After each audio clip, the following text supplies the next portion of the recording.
A mi modo de ver, la respuesta es irrevocable y rotundamente sí. En un Estado de Derecho no puede ser de otra forma.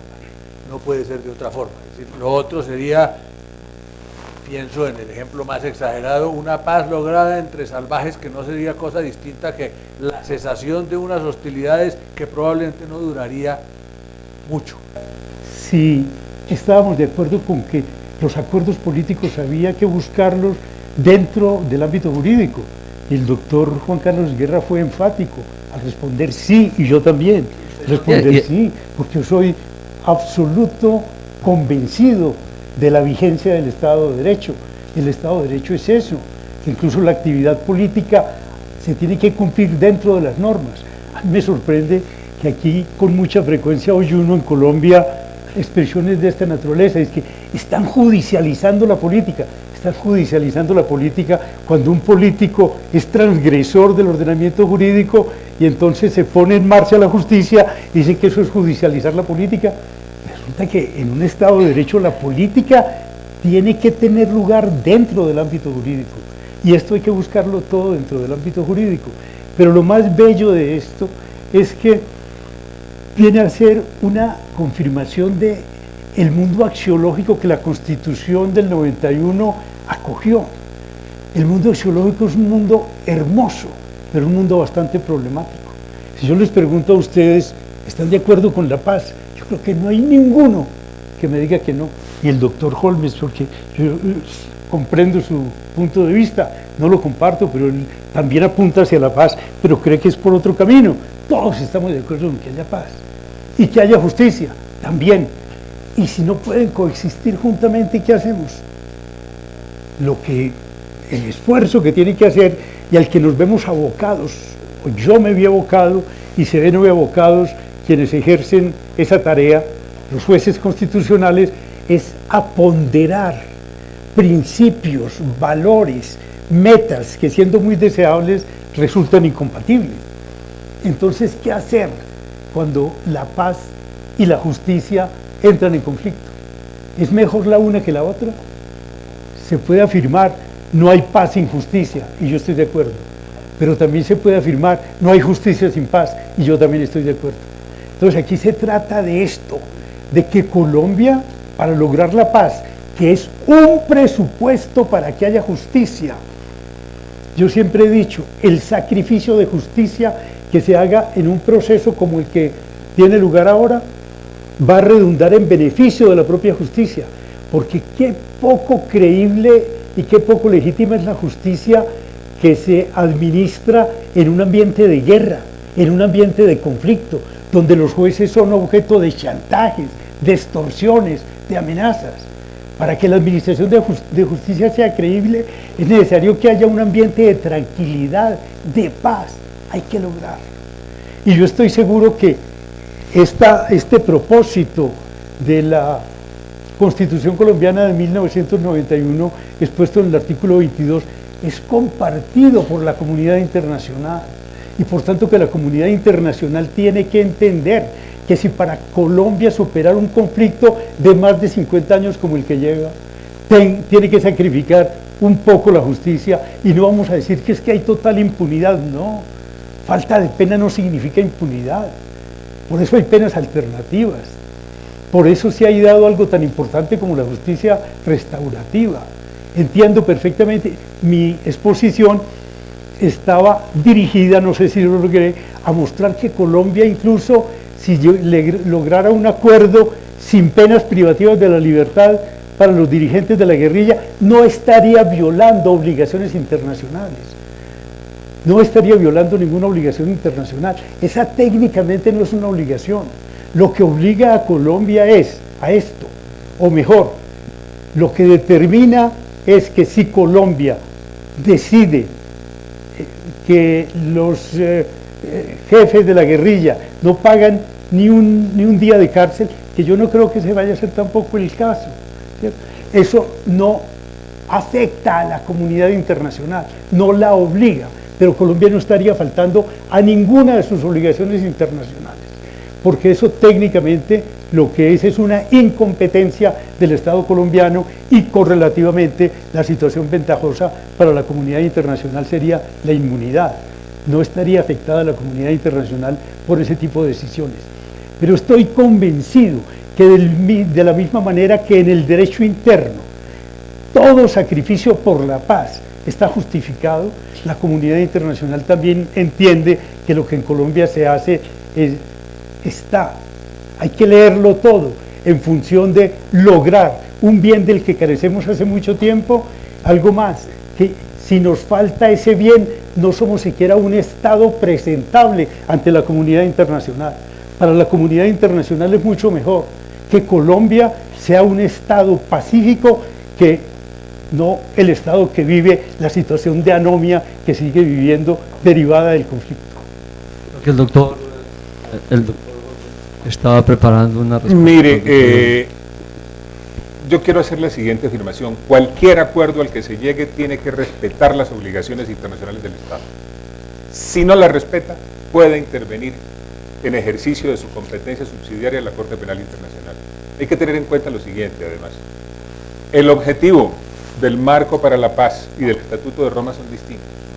El Estatuto de Roma lo suscribieron los Estados para combatir la impunidad. El Estatuto de Roma lo aprobó el Congreso Nacional para consignar en nuestra Carta herramientas que permitan avanzar en la consecución de la paz. Estamos hablando entonces de dos objetivos que en un momento determinado se encuentran, pero que son por naturaleza objetivos que imponen exigencias diferentes. Solamente para que haya mayor claridad, ya que se habla de los principales responsables, yo simplemente les leo lo que el Estatuto de Roma dice con respecto a la autoría. Es decir, ¿cuál es la obligación que los estados que suscribieron el Estatuto de Roma tienen? Tienen que investigar y juzgar al autor directo, a quien induzca el crimen, lo ordene o proponga, a quien sea cómplice, encubridor o colaborador de algún modo, y a quien contribuya de algún otro modo en la comisión del delito por un grupo de personas que tengan una finalidad común, a sabiendas de que el grupo tiene la intención de cometer el crimen. Esto lo suscribieron los estados para combatir la impunidad o para favorecer negociaciones de paz. Y voy más allá. Es tan exigente esa obligación, aceptada por el Estado, en nuestro caso, que como se trata de una competencia complementaria, las propias disposiciones del Estatuto no dejan duda alguna sobre ese carácter y que determinan, primero, que un asunto es admisible cuando el Estado no está dispuesto, y no importa la razón, no está dispuesto a actuar o no puede hacerlo, o cuando el Estado haya tomado la decisión de no incoar acción penal contra el responsable porque no está dispuesto a actuar y no importa la razón, o no puede hacerlo. Y así hay muchas otras disposiciones que dejan perfectamente claro cuál es la obligación que asumen los estados. No nos confundamos de debate. Aquí lo que pasa es que cambió el escenario internacional en medio del cual se pueden adelantar hoy esfuerzos de naturaleza política para conseguir la paz. Una era la situación antes del 2002, ese es el hecho concreto, y aquí el discurso no importa mucho. Y otra es la situación a partir del año 2002.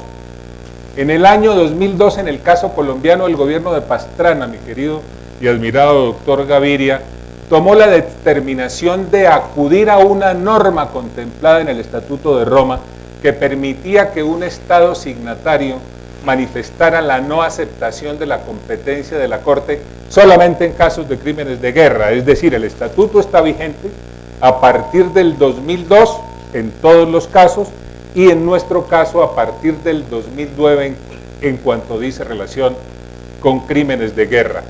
Ese es el marco en medio del cual tenemos que movernos. Y si se quiere una paz sostenible, una paz real, una paz duradera, tenemos que respetar ese marco porque de lo contrario, lo que se haga carecería de la fortaleza necesaria para que sea, repito, sostenible y útil entonces para la sociedad colombiana. Ese es el hecho. Sobre el anhelo de paz estamos de acuerdo, sobre la idea de la paz estamos de acuerdo, pero hay un marco que tenemos que respetar y eso implica que dicho marco se respete aún dentro del ejercicio natural en una sociedad como la nuestra de búsqueda política de la paz. Pero creo, doctor Carlos, que el doctor Gaviria no está de acuerdo con usted. Lo que ocurre Me es parece que estupendo que podamos reflexionar sobre eso. lo que sucede es que todo lo que ha dicho el doctor Carlos Holmes es entendible desde el punto de vista de mi discurso en ese sentido. Colombia puede hacer, sin transgredir ninguna obligación internacional, lo que he dicho. Lo que sucede es que lo que haga es inoponible a la comunidad internacional. No es fácil entender un lenguaje que es relativamente nuevo, a pesar de ser tan viejo, pero que ni siquiera en nuestra academia se ha convertido corriente. Pero yo lo que sí quiero es celebrar y decir que me gratifica mucho escuchar al doctor Carlos Holmes Trujillo tan comprometido con el respeto al derecho internacional, cuando su jefe, el doctor Uribe, ha dicho que se debe desconocer el fallo de la Corte Internacional de Justicia sobre Nicaragua. Ya me está planteando otro debate el doctor Gaviria aquí. No es otro debate. Si estamos hablando del respeto al derecho internacional. Y yo lo que he dicho es que en este caso, en el caso del acuerdo, no habría ningún irrespeto, ninguna violación del derecho internacional. Y que en cambio, en el desconocimiento del fallo de la Corte Internacional de la Haya, sí hay un desconocimiento del derecho internacional. Bueno, ahí queda ese debate pendiente con el doctor Gaviria. Doctor Juan Carlos. Yo creo que los instrumentos de que se ha venido hablando, los que están contenidos en el llamado marco jurídico para la paz, no han sido instrumentos que nos hemos inventado en la República de Colombia y que hemos sacado del sombrero. Son instrumentos que han venido siendo probados y usados en otras latitudes para resolver problemas que, si bien tenían algunas circunstancias diferentes, planteaban un conflicto en muchos casos más duro incluso que el nuestro. Y funcionaron. Y yo creo que la Corte Penal Internacional vio con buenos ojos y respetó esos acuerdos y las decisiones que se tomaron sin aplicar a rajatabla lo que dice el estatuto en todos y cada uno de los casos, para efectos de decir, muestre a ver cómo juzgaron ustedes al 1, al 2, al 3, al 4, al 414, al 587, a este no lo juzgaron, a este sí lo hicieron. No, es el análisis que debe hacer la Corte global de cómo, en qué circunstancias se dio el acuerdo de paz, en qué circunstancias se puso en práctica el sistema de justicia transicional, si hubo justicia y no impunidad, aun cuando finalmente en algunos casos pueda no haber habido cárcel. Por supuesto no se trata de olvidarse de los delitos de lesa humanidad, por supuesto no se trata de pasar por encima de las atrocidades que se han cometido, pero sí de pasarlas por el tamiz de los instrumentos de justicia transicional que conoce, que reconoce y que ha aceptado la Corte Penal, y no pensar en que la Corte Penal y el Estatuto de Roma se van a convertir entonces en un instrumento que va a ser obstáculo para la paz. No puede ser. Hago mías las palabras que le oí en una entrevista que le hicieron por televisión hace 2 o 3 días al presidente, ni más ni menos, al presidente de la Corte Interamericana de Derechos Humanos, en donde decía, ustedes sigan adelantando lo que están haciendo en materia de paz y dejen las preocupaciones sobre lo que puede ocurrir luego con los tribunales internacionales y la aplicación de los instrumentos internacionales. Ellos tendrán sus tiempos, su ámbito, sus momentos, pero no vayan ustedes a frustrar la posibilidad de seguir adelante con un acuerdo de paz simplemente por la preocupación que puede surgir de voy a utilizar el lenguaje infantil, del coco de la Corte Penal Internacional o del coco de la Corte Interamericana de Derechos Humanos. Eso no puede ser. Y lo dijo el propio presidente de la Corte Interamericana, a mi modo de ver, con sobrada razón. ¿Usted me permite un comentario breve? Si quiere defender del doctor Esguerra. Voy a hacer una referencia a lo que dijo Juan Carlos. Hombre, no se trata de asustarse con ningún coco. Se trata simplemente de leer qué es lo que está escrito, cuáles son las obligaciones que asumió el Estado y moverse dentro de ese marco para evitar problemas posteriores que serían gravísimos. A mí me parece que el escenario de Colombia, si se llegase a un acuerdo con base en el desconocimiento de esas obligaciones, que después sufriera de una tremenda debilidad porque actúe la Corte Penal Internacional en defecto de la acción de las autoridades nacionales, nos dejaría en un escenario muy complejo y muy poco deseable. Esa es la diferencia real entre una posición y la otra. Y repito, aquí hay un nuevo paradigma. Ese nuevo paradigma indica que la justicia en tiempos de guerra es políticamente necesaria y deseable para evitar peores atrocidades en el futuro. Ese es el tema.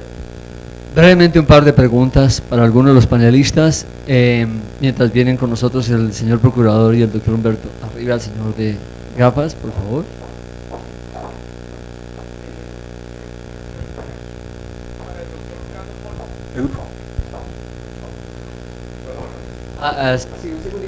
Sí. Segundo que el doctor Moreno quiere. Arriba, vamos con el compañero de arriba, después estará el doctor Moreno. Gracias. Sí, es una pregunta para el doctor Holmes. En efecto veo que siempre se usa el parapeto de la Corte Penal como un coco, y usted muy acertadamente ha leído unos artículos, pero hay otros artículos que establecen unos mecanismos jurídicos y políticos para que la Corte Penal no intervenga. Artículo 53 establece que la Fiscalía puede abstenerse de iniciar investigaciones si el interés de la justicia así lo considera. Artículo 12 o 14 que establece que el Consejo de Seguridad podrá ordenarle a la Corte Penal o a la Fiscalía en este caso que pues decida suspender una investigación por un periodo de un año y que puede ser digamos prorrogada. Asimismo el artículo 30 dice salvo disposición en contrario, y esa disposición en contrario puede ser un acuerdo de paz sin ningún problema, ¿por qué no? Y adicional a esto, pensemos en el peor escenario, que es que la Corte Penal decida intervenir. Pues bien, uno revisa la estadística de la Corte Penal y ve que el máximo número de procesados son 6 y el mínimo en Costa de Marfil es 1 por una orden de arresto. Entonces pensemos que llegue a ejercer esa competencia, el doctor Holmes, pues aquí tendrán que llevarse a todos por igual, porque el informe de la Corte Penal, de la Fiscalía, de la señora fiscal Fatou Bensouda, de noviembre del año 2012, dice que el Estado, que los paramilitares y que la guerrilla han cometido crímenes de lesa humanidad. En ese orden de ideas, pues tendría que entrar a pisar callos por todos lados y no puede llevárselos a todos ni investigarlos a todos. Y mientras tanto, pues 6 es el número máximo, reitero, y 1 es el número pues mínimo en este momento. Y finalmente todo esto para preguntarle, doctor Holmes, ¿qué es lo que le interesa a una señora que ha sido víctima o a la madre de una víctima de un conflicto armado? ¿Que haya justicia punitiva, cárcel, o que haya justicia restaurativa, saber dónde está su hijo enterrado?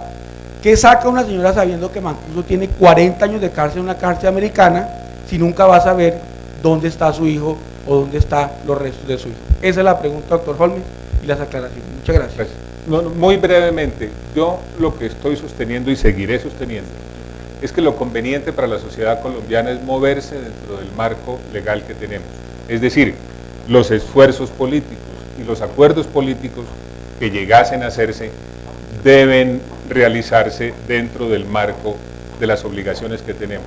Segundo, que el Estatuto de Roma tiene algunas disposiciones que permiten atenuar determinadas situaciones, estoy totalmente de acuerdo. La competencia que tiene el Consejo de Seguridad de Naciones Unidas para llamar a que se suspenda la investigación y el juzgamiento por periodos anuales, no hay duda de que esa sería una salida dentro del estatuto, pero le leo otras. Hay normas relativas a la suspensión de la investigación y el juzgamiento, me hacía referencia a ellas, a las circunstancias eximentes de responsabilidad, al error de hecho y de derecho, a las órdenes superiores y responsabilidades legales, a las penas aplicables, a la ejecución de la pena y al examen incluso de una reducción de la pena. Con esto lo que quiero significar es que el propio estatuto tiene unas disposiciones que permiten administrar, si me permite usar ese verbo, situaciones derivadas de la búsqueda política de una solución interna. Y con respecto a la madre de la víctima, justicia es lo que pide la gente. Justicia es lo que pide la gente. Decir qué tipo de justicia pide la gente, si es restaurativa o si es punitiva, eso es útil en escenarios como este. Pero el ser humano, quien padeció el dolor, quien vio correr sangre, lo que quiere es que se aplique justicia. Y repito, ese es el nuevo paradigma, no lo olvidemos. La justicia en tiempos de guerra es políticamente necesaria y deseable para evitar mayores atrocidades en el futuro. El señor fiscal, el doctor Moreno Campo, ha pedido la palabra. Yo quería aprovechar la oportunidad porque es un debate fascinante. El marco legal quedó claro, me parece. Al marco legal se puede jugar con él y se habrá que, como ustedes dijeron bien, podrán ir después eventualmente un fallo y discutir los fallos, porque ustedes tienen facultad de reducir fallos. Ya que estamos acá, aprovecharía, porque usted planteó muy bien, y yo estoy de acuerdo con usted, que sería buenísimo tener un consenso en Colombia para esto.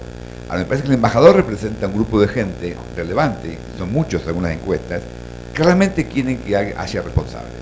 Digamos, el reclamo de que haya responsables no es solamente un reclamo legal, es un reclamo político o es un reclamo de la sociedad colombiana que pide que haya responsables. ¿Cómo el gobierno puede articular ese discurso? Porque el gobierno está cerca de eso, me parece.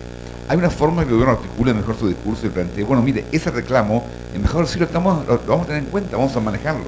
¿Cómo ustedes pueden hacerlo en esos términos? Para que usted, la unidad que usted quiere, requiere que usted convenza a esa gente.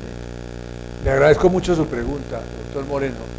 Yo creo lo siguiente, me parece que hay un elemento que nos está haciendo falta en esta discusión, un elemento que está haciendo falta ser considerado por los colombianos a la hora de los debates en los que estamos.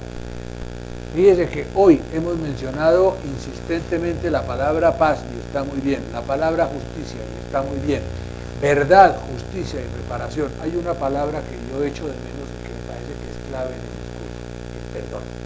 Tiene que haber perdón y los colombianos tenemos también que aprender a perdonar.